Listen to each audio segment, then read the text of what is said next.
Hello, my friend. Welcome back to the Mindset Check podcast. This is a podcast where I believe that as you take time for a mindset check, you have more power than you think you do. And where we also believe that we can feed our brain messages that change our trajectory or change our experience. Before we jump in, I have a question. Burning question. Dun, dun, dun. Are you ready?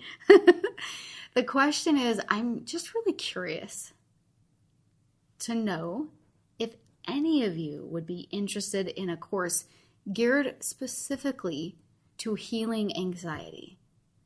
It could be that you take it for you or that you help someone close to you. If you are interested in that, please reach out and let me know. If I get enough interest that I'm I'm going to do that for sure. So DM me on Instagram, hello@myfriendmisha, and make sure that you let me know. This is something that my husband has dealt with in depth, and we have found some really amazing things that have helped us walk that path and to really come out on the other side and not be burdened by that in our life. So if I can offer something in that space, I would love to. All right, so we're in season 3 of the Mindset Check podcast. I'm so glad that we're here. I loved telling my story. I loved going through, all of these things that when I meet someone for the first time and I tell them my history, right? Because you know that I'm not afraid to just say things how they are, because I think our stories and hearing other people's stories, they make us better people. We're so much more rich. But, that doesn't take away from the idea or the fact that people are shook. That's the word that a young girl was telling me. She was in her 20s, and she goes, when I was telling her the story, she's like, I am shook. That's funny. But anyway, so I loved telling that story. I loved telling the story yes, I was 15 and pregnant. Yes, I got married. Yes, I got divorced. Yes, we went through all of these different things. And let me also share with you what I learned. That was super powerful for me. I also love being in this state where in season 3, we really get to focus on our inner state. We get to focus on everything that we have the power over doing that actually helps us to become a better person or the best version that we can be of ourselves. And then by so doing that, everything around us changes, right? When we really get on board with the idea of being responsible for what's happening inside of us. In other words, what are we sitting in? What are the feelings and the emotions that we are consistently in? And when we learn to change and alter that, we change our entire life. So that's what season 3 is completely dedicated to. And if you missed any of the story, I'm actually going to be renumbering the podcast so that it clearly says season 1, episode 1, right? And then the title of that episode so that it's easier to find on the podcast. When we go into season 2, it'll just say S2E1, and that's season 1, episode 1, right? So just so that it's a little bit easier to navigate if you have a desire to go back and listen to that story. All right, without further ado, let's just jump into this incredible idea of having a proof list in your life. All right, friend, today we're going to go over one of the best tricks to help lift you out of the little pits. You know how you can be going along and doing great, and then all of a sudden you just feel a wave of discouragement or doubt or just some of those low negative feelings that can overwhelm and somewhat stop all momentum, right? Everything that's moving forward. And I want to be clear that this is second, okay, on the list of what I do to kind of reset. The first thing that I do all time, ever, hands down for sure, is I check in with myself and I see if I have been feeling the elevated emotions of the heart. That is heart coherence. And the reason that I tell you that is because that, for me, being always number one, it's a game changer. A lot of times when I find myself kind of feeling a little bit low, I'm like, oh my word, I've been forgetting to check in to my heart. I've been forgetting to take that time to meditate and to focus completely on feeling love, gratitude, those high emotions while I am in a state of heart coherence. So I'm just telling you that because that absolutely is number one for me. And if this is something that you kind of feel like you find yourself in a lot and you haven't figured out heart coherence, then I'm totally recommending and directing you towards learning heart coherence. And I'll make sure that I have some links in the show notes for you to be able to look into that further. Okay, but on to the next best trick.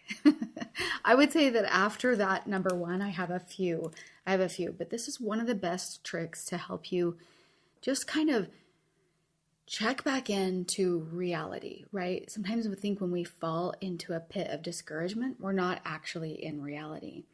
And I love this story that when I lived in Las Vegas, gosh, it's been a long time. This happened like almost 15 years ago, probably. And I was really having a hard time. Like I was in a struggle. And my girlfriend, Amy, she had a conversation with me on the phone. And she was just so great on the phone. She was just everything that a friend could be for you to help lift you, right? And it was soon after that she showed up at my door. And these are the things that she had in her hand. She had a shake, a really yummy treat, right? She had a CD, because back in the day, to exchange music, we used to have exchange through CDs. So I think that's so funny that when we go back to the old days, she had a CD, just with great songs, just like uplifting good beats and stuff. And then there was this note. And on the note, she said something that has stayed with me forever. She said, "Mish, you are just forgetting who you are."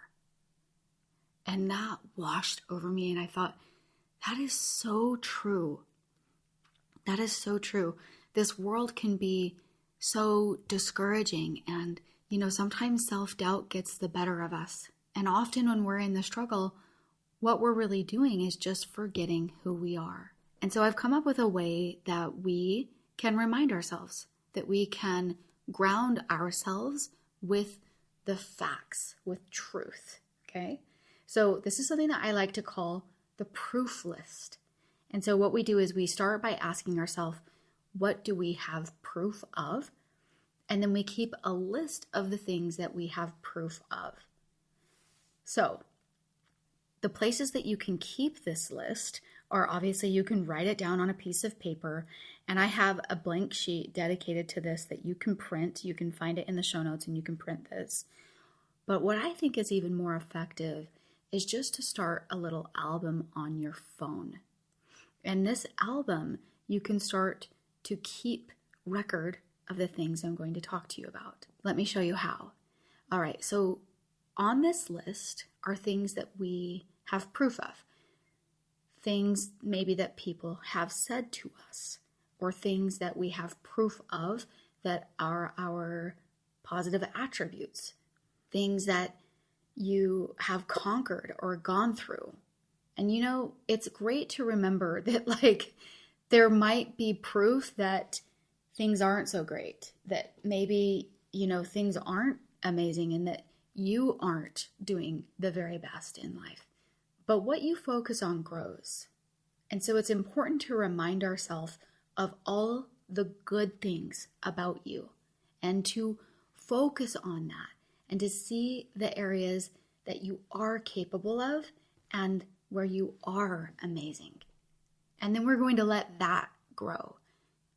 Right? So what we're doing is we're really just gathering facts. We're gathering accomplishments, and we're gathering things people have said about you. If anybody has ever written you a kind note or they said a kind compliment to you, things that you have accomplished, right? Things that you really have done, or things that are just true about you. And then we create this album or this list so that we can look at it, remind ourselves, and reflect. So let me give you a couple of examples.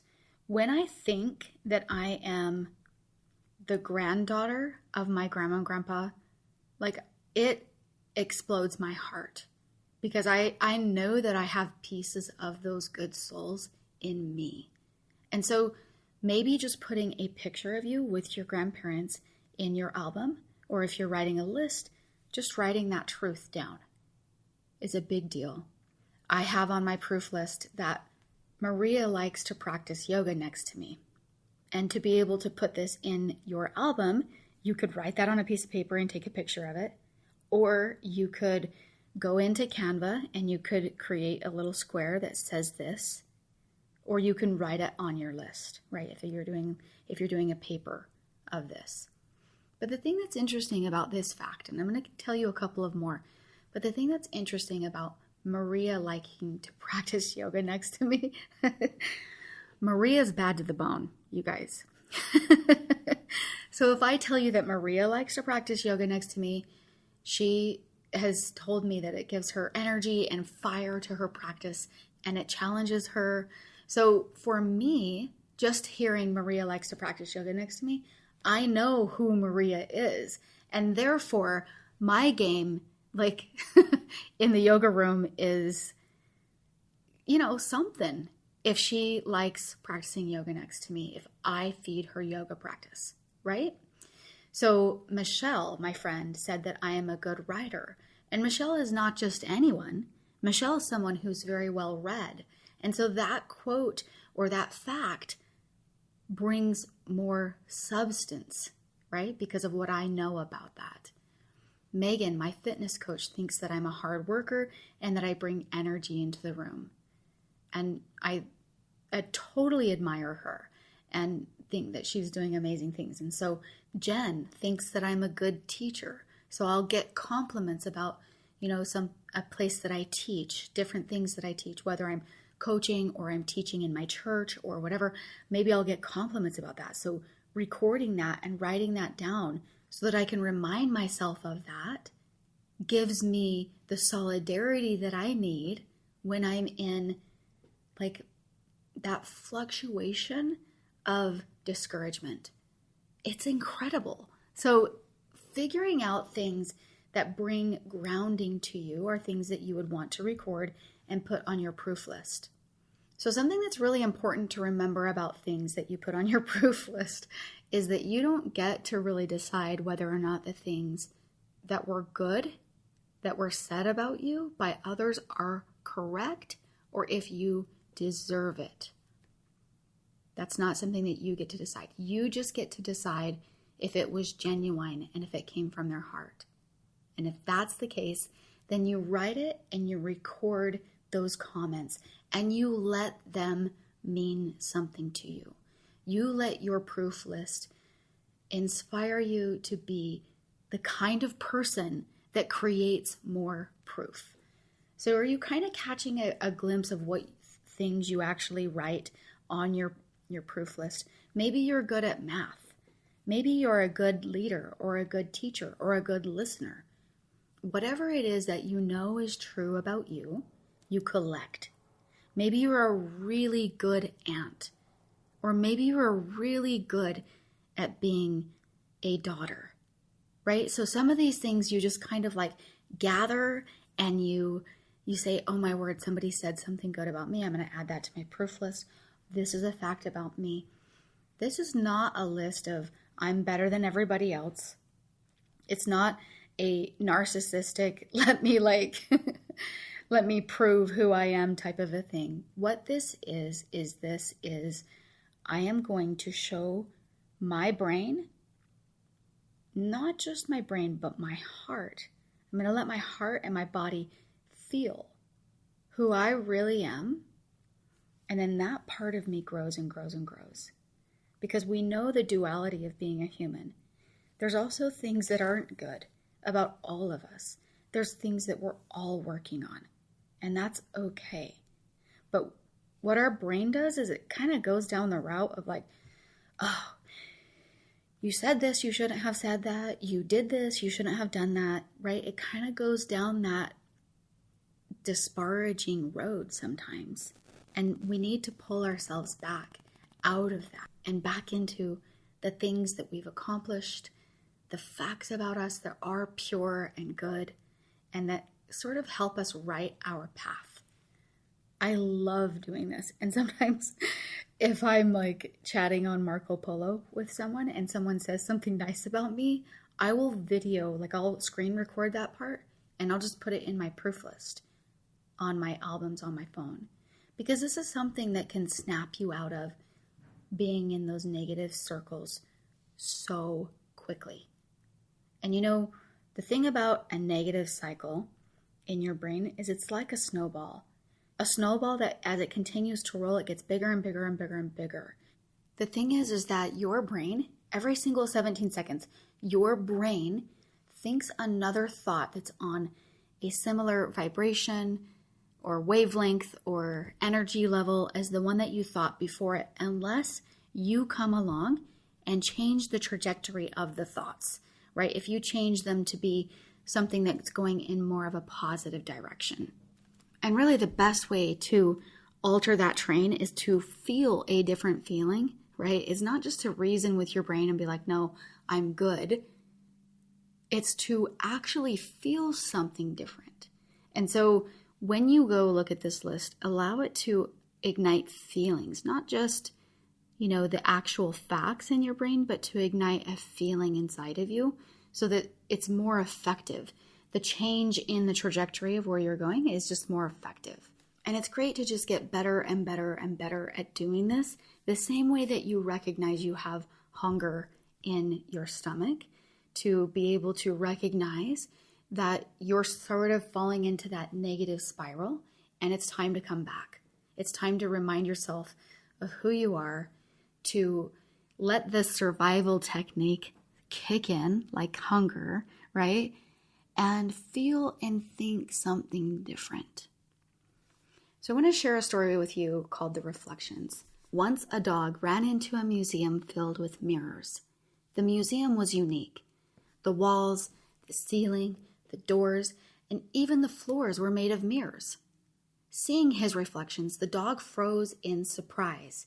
In the middle of the hall, he could see a whole pack of dogs surrounding him from all sides, from above and below. The dog bared his teeth and barked at all the reflections. He noticed the other dogs were responding the same way, and frightened, the dog barked frantically. The dog's reflections imitated the dog, and it increased many times. The dog barked even harder, but the echo was magnified. The dog tossed from one side to another while his reflections also tossed around, snapping their teeth. The following day, the museum security guards found the miserable, lifeless dog surrounded by thousands of reflections of the lifeless dog.